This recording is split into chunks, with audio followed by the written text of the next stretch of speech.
Fate Likes to Play by Sierra Steinbrecher. Chapter 11. Dinner. With 1 minute to spare, the pair ran to the entrance to the dining hall with their platters, but the head waiter grabbed him just as he went to put down one of the platters so he could open the door. Wait, Your Highness. The king asked the other princesses to bring in their meals first. The other princes are already waiting inside. But, the prince stammered, I have to help Toothless take the things in. She will have help, sir, assured the head waiter. Now go join your family inside and wait for us to deliver the goods. He handed the platters of fruit and fish to the man and went down the corridor to a side door and entered the room where his father and brothers waited. It finally shows, teased Amish. We thought for sure you ran. What, who, me? No, come on, she's way too good of a cook for that. The other royals laughed, thinking he was being his usual sarcastic self. Hiccup took his seat 1 chair down from Hubert, and Stoic called for Clarice to bring in her dishes. She and 3 servants entered the room, each laden with a platter. Huge baguettes, a swan with the feathers still attached, and a marzipan castle were laid in front of the king. The princess seated herself, smug in her victory. Stoic reached for a baguette and tore it open. Or, rather, he tried to, but the bread was as hard as a rock. He bit into an end, but could not tear a piece off with his teeth. Tossing it aside to Hubert, he reached for the beautiful swan. Blood flowed out of the bird with the first cut, marking it as unhealthily undercooked. Stoic pushed away the platter holding the bird, walked around the table, and broke a spire off the dessert castle. In seconds, it was spat out, and Stoic shouted at his first daughter-in-law. You call this a meal? This is not fit for servants! Throw the bread in that disgustingly sweet attempt at dessert to the hogs, and the bird to the hawks! The princess just sat there and took the abuse. She tasted the marzipan, measured the heat of the finished bird, and squeezed the bread to make sure it was soft. Toothless, Smirket said in the hall, looks for everything in women or food. After a few moments to let the king calm himself and for Clarice to gain some composure, the second princess entered, the 3 servants following her with covered trays. She set the first one in front of Clarice and opened the lid to reveal a collapsed bread wreath covered in mold. Quickly, she replaced the cover and whisked the embarrassment out of the room. What had happened? She checked the bread just outside in the hall. Oh, well, at least she had the next 2 dishes. The next one was set down in front of her husband, and the covering lifted to reveal ribs crawling with maggots and stinking to high heaven. The cover was immediately put back over the dish, and she shooed the servant out of the room, stomach still flipping from the sight.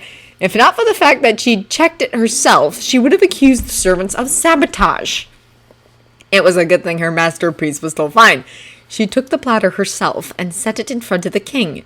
This platter contained a chocolate sculpture of his throne, decorated with candied fruit for jewels. She removed the dome of steel to reveal nothing. Stoic leapt out of his chair and knocked the empty platter out of her hands, sending it flying across the room. It clanged against the stone wall. Is this some sort of joke? Serving the royal family food that is either underprepared or rotten? Are the 2 of you trying to make us all sick? The princess cowered beneath his gaze. Hiccup got up out of his chair and walked over to his father, placing a calming hand on the big man's wrist. Milady still has her meal, Dad. The king's face returned to its normal complexion as he looked at his son. Then have her bring it in. Hopefully we'll actually get to eat something tonight. Hiccup smiled and called out, We're ready! The doors opened and Toothless rode in on a trolley full of the food they'd prepared and pushed by the head cook herself. Hiccup got up and placed the platter of fish decorated with the salmon berries they'd picked earlier in front of his father. The man levered a carcass off the platter and onto his plate, where he dissected it with a knife. The flesh was white and flaky, perfectly cooked. Then Toothless grabbed the handles of the serving bowl and lowered the fresh salad onto the table. Hubert grabbed the tongs and moved some of the leaves to his plate. Putting one in his mouth, he let the fresh flavor tantalize every corner of his mouth. The cooks had put a little lemon juice in the leaves to better bring out the flavor, and it certainly showed on the prince's face. Hiccup introduced the fruit platter to his other brother, a mountain of blackberries, strawberries, and even a few apples in the center. Hamish spooned several blackberries into his mouth and let the flavor spill over his tongue, tart and sweet. Then his eyebrows drew together. Why does this taste coppery? Hiccup flinched. Sorry, I cut myself when I helped Toothless pick them. Some blood must have gotten on the berries, although I was sure I washed those. Here, try some of the strawberries instead. Stoic smiled and dug into the fish on his plate. You are a good husband to help your wife when she needs it, Hiccup. And thank you, my lady, for a wonderful dinner. He scratched the dragon under her chin, and the little lady arched her back in pleasure. They sat down to enjoy the meal, Hubert and Hamish asking many questions about where the ingredients had come from. Needless to say, they were surprised to find out that such bounty was in their own backyard. Hiccup promised to show them the spots he and Toothless had used, asking her permission first, of course. Sophia and Clarice were fuming.